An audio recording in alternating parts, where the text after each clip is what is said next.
Subscribe कीजिए हमारे channel को और इस बेल आइकन को दबाइए लेटेस्ट टेक्नोलॉजी वीडियोस सबसे पहले देखने के लिए।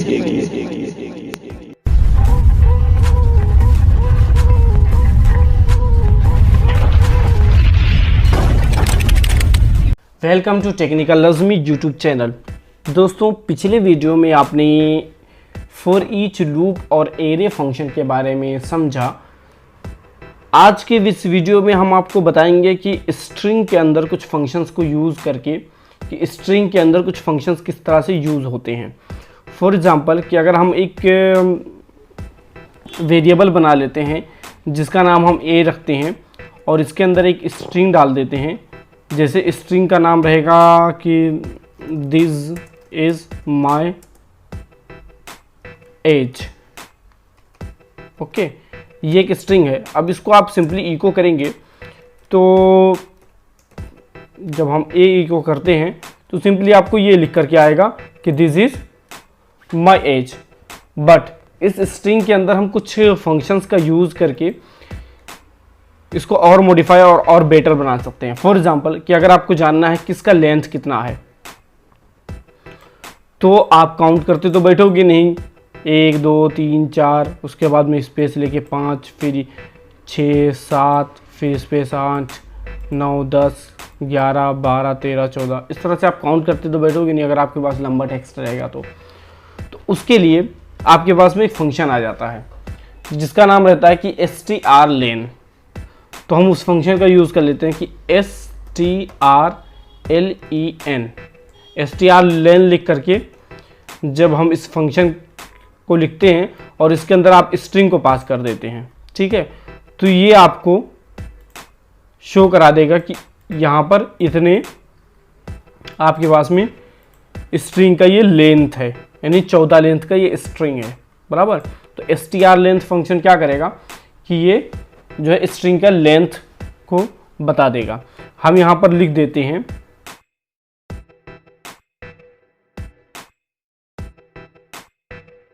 लिख जाएगा कि स्ट्रिंग लेंथ इज 14, ठीक है।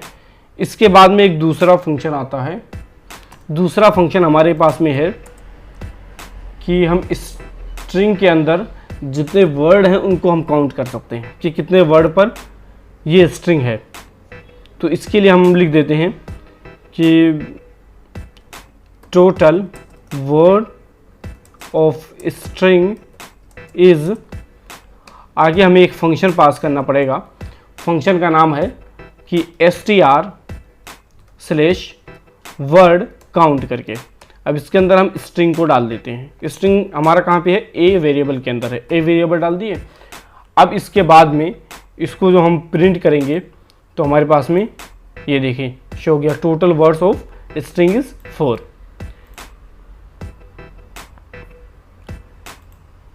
इसके लिए हम एक br टैग लगा लेते हैं ताकि आसानी हो। ये देखिए तो ये 4 लेंथ है इसका, यानी वर्ड काउंट जो इसने किया ये 4 है, बराबर।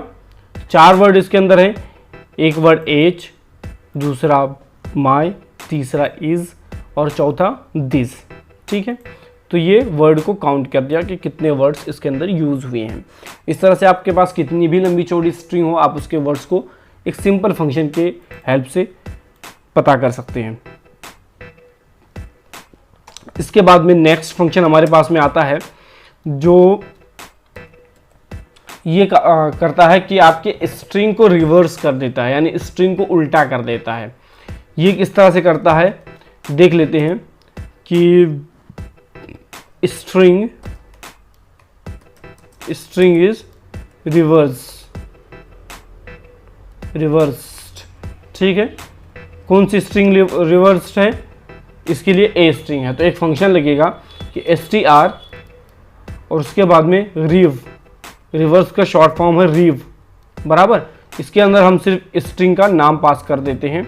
अब देखिए क्या हुआ कि ये देखिए स्ट्रिंग को उल्टा करके बता दिया। देखो रिवर्स्ड का डी तक यहाँ तक है और उसके बाद में 1 मिनट हम एक स्पेस दे देते हैं ताकि आपको इजीली समझ में आ जाए। ये देखिए ये है उल्टा टेक्स्ट। सबसे पहले हमारे पास में क्या था टेक्स्ट मेन टेक्स्ट कौन सा है, ये है। सबसे पहले इसको भी हम एक मतलब इको कर लेते हैं ताकि इजी रहे आइडेंटिफाई करने में। सिंपली ए को हम कर लेते हैं, ठीक है। इसके अंदर हम HTML के टेक्स्ट लगा सकते हैं, जैसे कि आपको मैंने पिछली बार बताया था। तो H1 अगर हम डाल देते हैं तो ये थोड़ा सा बड़ी में हो जाएगा, बराबर। तो ये देखिए यहाँ पे हमारे पास में this is my age. Okay, हमने H1 डाल दिया है तो एक और प्रॉब्लम आ गई है कि ये इसको भी रिवर्स कर दिया है H1 को, क्योंकि ये भी एज अ स्ट्रिंग परफॉर्म कर रहा है, बराबर। ठीक है, इसमें भी हम एक BR कर देते हैं, थोड़ा डेकोरेशन कर देते हैं आपके लिए ताकि इजीली आइडेंटिफाई हो। देखिए मेन टेक्स्ट ये था कि this is my age, okay. इसको इसने उल्टा कर दिया। देखिए T को ये THIS उल्टा करके इसने लिख दिया है। तो रिवर्स फंक्शन क्या करता है, किसी भी टेक्स्ट को रिवर्स में प्रिंट कर देता है, ठीक है। इसी तरह से एक और फंक्शन आता है जो डेटा को सर्च करने का काम करता है, ठीक है। सर्च करने का काम करता है, सर्च डेटा इन स्ट्रिंग, ठीक है। अब इसके अंदर फंक्शन क्या है कि strpops, STRPOS, ठीक है।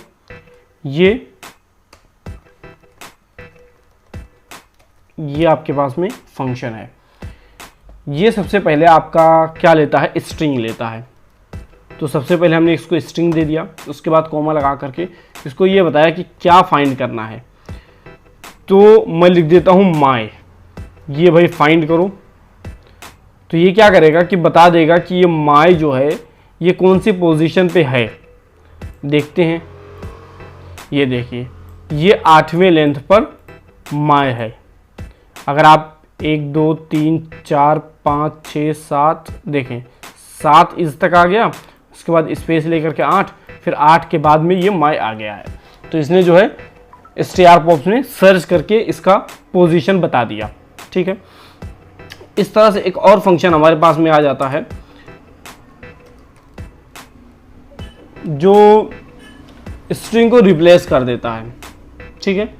तो हम उसको लिखते हैं रिप्लेस स्ट्रिंग, ठीक है।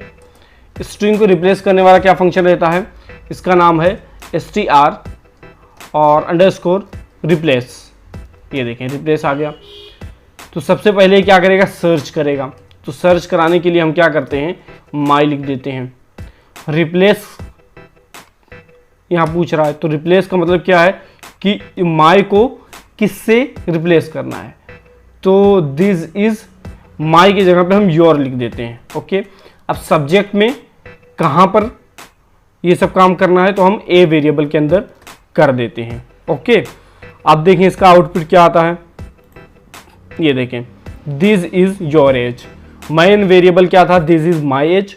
इसने माई को योर से रिप्लेस कर दिया। तो str रिप्लेस क्या करता है, सबसे पहला ये पैरामीटर ये लेता है कि किस चीज़ को रिप्लेस करना है, टेक्स्ट के अंदर सर्च करके किस चीज़ को रिप्लेस करना है। और उसके बाद में दूसरा ये लेता है कि क्या रिप्लेस करना है, यानी रिप्लेस करके उसकी जगह पे क्या लिखना है। और उसके बाद में तीसरा पैरामीटर ये लेता है कि किस जगह भाई इसको रिप्लेस करना है, कौन से स्ट्रिंग के अंदर इसको रिप्लेस करना है।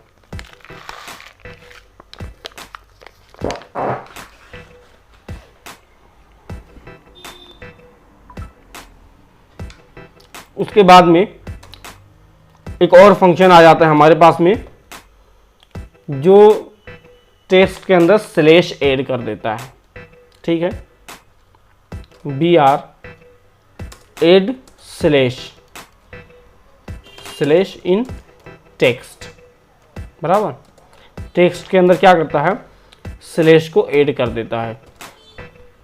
उसके लिए आपके पास में क्या फंक्शन है, ऐड स्लैश करके, ऐड C स्लैश। इसके अंदर आपका स्ट्रिंग लेगा, स्ट्रिंग में हमने ए पार्ट पास कर दिया है। उसके बाद में ये पूछेगा कि भाई आपको किस जगह इसको स्लैश लगाना है। तो किस जगह हमको लगाना है, तो हमने बता दिया कि भाई इज से पहले आप इस एक स्लैश लगा दो। ठीक है जी, ये देखें जहाँ पर भी इज है ना, IS देखें ये स्लैश लगाते चला गया। दिस के अंदर भी एक इज होता है और इज तो ऑलरेडी है। तो देखिए इसने इस तरह से स्लैश लगा दिया, बराबर। अगर हम इसको सिर्फ आई से पहले अगर स्लैश लगवाना चाहें तो जहाँ जहाँ भी इसके अंदर आई होगा तो वो स्लैश लगा देगा। देखो बड़े में आई यही है क्योंकि ये कैंसर सेंसिटिव है। अगर हम छोटे में आई लिख देते हैं तो ये क्या करेगा, इससे पहले लगा दिया, बराबर। तो ये स्लैश ऐड करने का काम करता है, ये फंक्शन ऐड स्लैश करके, ऐड सी स्लैश। उसके बाद में एक और इंटरेस्टिंग फंक्शन आता है जो है डेटा को ज्वाइन करता है। वैसे ज्वाइन करने के लिए आपने कॉन्केटेनेट देखा ही था, लेकिन ये जो है ना एक अलग वे में ज्वाइन करता है। आप इसको देख लीजिए कि ज्वाइन टेक्स्ट, ठीक है, ज्वाइन टेक्स्ट नाम का हमने एक वैल्यू लिख दिया ताकि आपको समझ में आए। इसके अंदर हम दो टेक्स्ट लिखते हैं। एक टेक्स्ट यहाँ पे लिख देते हैं कि TR इज इक्वल टू और 29, ठीक है। और यहाँ पर एक और हम वेरिएबल बना लेते हैं जिसका नाम FR इज इक्वल टू 26 है, ठीक है। अब यहाँ पर हमें क्या करना पड़ेगा कि इस फंक्शन का हम यूज़ करेंगे। इस फंक्शन का यूज़ किस तरह से करते हैं, SP और उसके बाद में RINTF S प्रिंट। अब देखो फॉर्मेट पूछ रहा है, इसके अंदर आपके पास सबसे पहला जो है पास होगा स्ट्रिंग, ठीक है। स्ट्रिंग हम पास करते हैं कि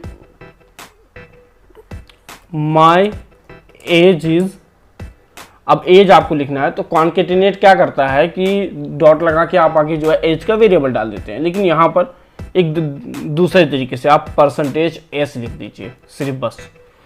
उसके बाद में आगे हम टेक्स्ट लिखते हैं and your age is %s। अब ये %s क्या होता है, अब आगे हम उसको डिफाइन करेंगे।